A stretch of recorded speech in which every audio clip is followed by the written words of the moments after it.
Paul, the second quarter was where the Tar Heels shined their brightest back on February 16th, holding the Wolfpack to only 4 points. UNC was able to post 18 points from there on, and the fight was alive. NC State would outscore UNC in every other quarter, but it was the shots from the charity stripe, courtesy of Grace Towson, that would seal the Carolina victory. But we would be mistaken to not mention the second half of the 1-2 punch of the day. The Hoover, Alabama native Renaya Kelly put up a career-high day in the points column.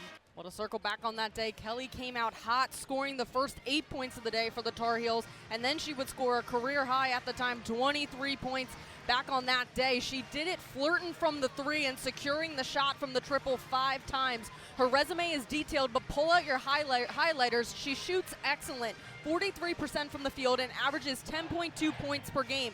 If you're the Wolfpack, put the brakes on number 10. Well, you use the word balance. Another word to describe them is versatile. 11 players with over 25 games played this season, and the points are varied. Talking about it before the game, a lot of players kind of coming into the lineup, stepping in, and really being like that sixth man off the court. So when you look at the lineup, they're healthy, they're balanced, they're fast, and they want the win today here in Greensboro. Excellent defense previously by Trigger, but you got to stay on somebody like Gokdang. She's going to move around. And that was nothing but net. She flirted from the triple a couple times in previous game, but when she gets set, she's not going to miss.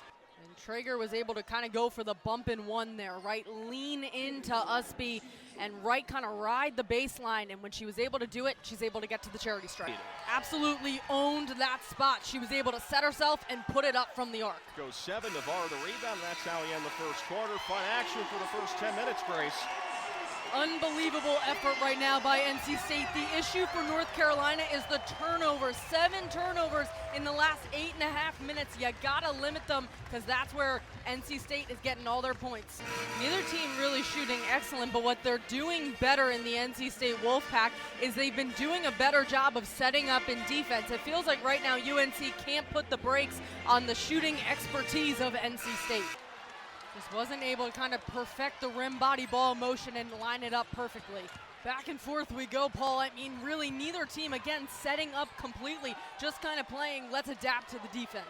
Well, NC State is leading in almost every category right now. 20 rebounds to their name, only 15 to UNC's. And then when you look at the points from turnovers, they got 11. UNC's got nothing. And fast breaks, they've got 5. UNC also has nothing. And in the paint, they're dominating. 12 points for them and only 4 for the Tar Heels.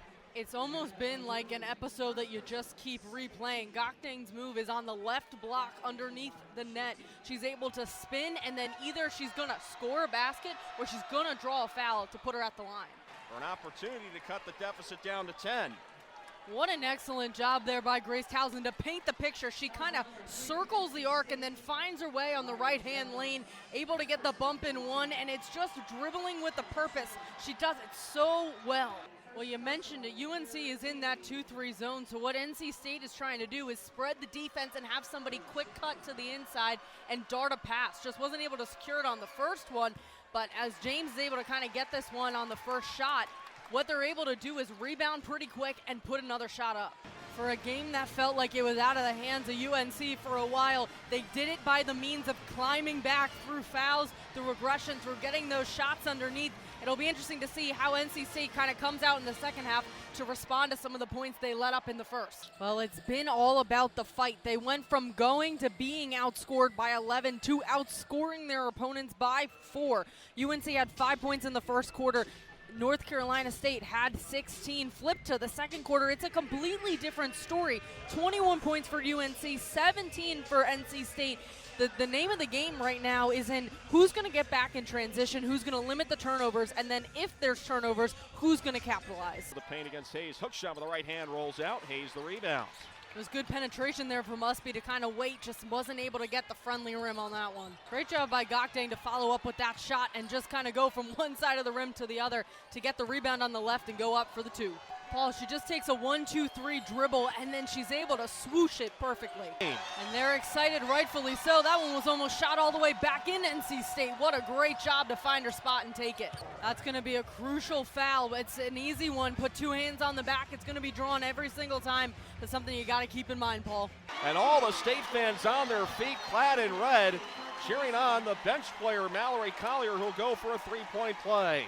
Well, the bench points have been crucial for NC State. We talked versatility in all of the players that make up NC State's lineup, and she is one of them. What a great job, and what great aggression underneath the net. Into our final quarter. Well, the final quarter is going to be the last chapter of this story. Can UNC make one more push? They did in the second, but can they with the final minutes of this game? They've been doing a great job in NC State of just kind of covering the ball so well and making UNC take these shots that they're just not able to make. A lot of the threes they've been taking just falling completely short, not even near the net at all. You got to keep doing that if you're NC State, but if you're UNC, you got to work around that and try to step on the inside. And Paul, correct me if I'm wrong, but this is feeling eerily similar to the second quarter, right? A bit of a climb so far for UNC to try to claw their way back. Right now, though, their factor they're fighting is the clock.